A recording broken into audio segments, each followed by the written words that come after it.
pourquoi la Bible dit quand les gens dormaient, son ennemi est venu. Il a semé le livret dans le champ de blé. Il est parti. Matthieu chapitre 13, verset 25.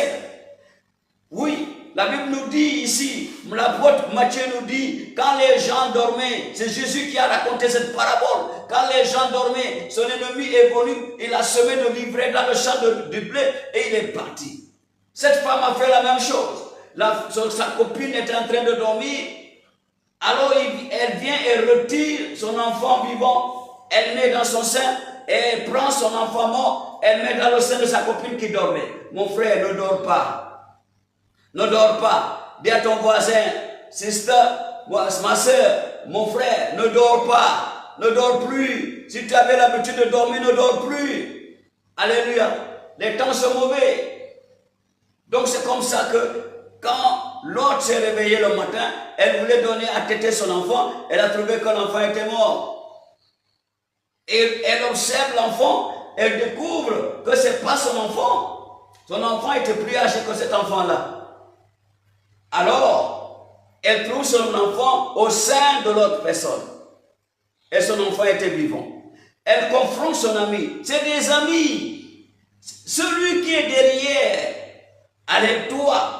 Celui qui t'envie, c'est ton ami, mon frère. C'est ton ami, c'est ton ami. Celui qui veut détruire tes relations avec ta femme, tes relations avec tes amis, tes contrats, dans tes entreprises, ton travail, c'est ton meilleur ami, c'est ton ami, c'est ta copine, c'est ton copain. Celui qui mange avec toi. C'est pourquoi la Bible nous dit, mais toi qui es mon frère, c'est toi qui me fais ça. La trahison. Qui a trahi Jésus? C'est Judas. Judas qui recevait l'argent dans le groupe, qui gardait l'argent dans le groupe, que Jésus confiait le trésor. C'est lui qui a trahi Jésus. Judas qui a mis la main pour manger ensemble avec le Seigneur Jésus. C'est lui qui l'a trahi. Celui qui a échangé sa vie. Alléluia. C'est lui qui a vendu le Seigneur. Alléluia. C'est très important. Fais attention.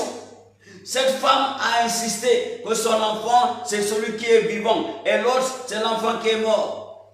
Et la femme, n'ayant pas accepté cela, parce qu'elle connaît son fils, elle est partie faire appel au niveau du roi pour une justice.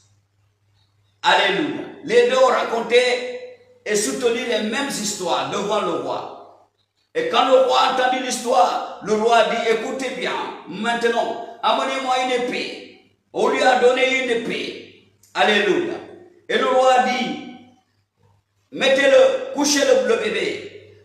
Je vais diviser le bébé en deux et chaque femme prend une partie du bébé parce que les deux ont dit, chacune dit, c'est ton fils qui est mort et c'est mon fils qui est vivant. L'autre dit c'est ton fils qui est mort et c'est mon fils qui est vivant. Mais maintenant, qu'est-ce qu'il faut faire? Le roi dit il faut diviser l'enfant en deux. Alléluia. Quand le roi a dit a sorti l'épée pour diviser l'enfant en deux, la Bible a dit une des femmes a crié parce que ses entrailles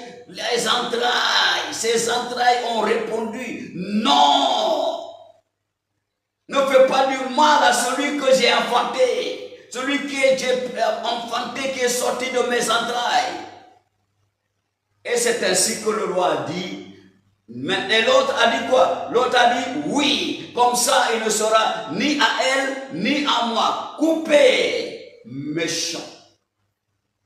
Vous voyez comment ils sont méchants? L'ennemi n'a pas de cadeau à faire à quelqu'un. Alléluia. L'ennemi n'a pas de cadeau. Mon frère, ne joue pas avec le feu. Il n'a pas de cadeau. Fuis. Fuis. Alléluia. Et le roi a dit, celle-là n'est pas la mère. Mais donnez l'enfant à celle qui a dit, ne tuez pas l'enfant, vaut mieux donner à ma copine. Je veux le voir vivant. Et c'est comme ça que la femme, on lui a remis l'enfant, son enfant. Dieu a fait justice.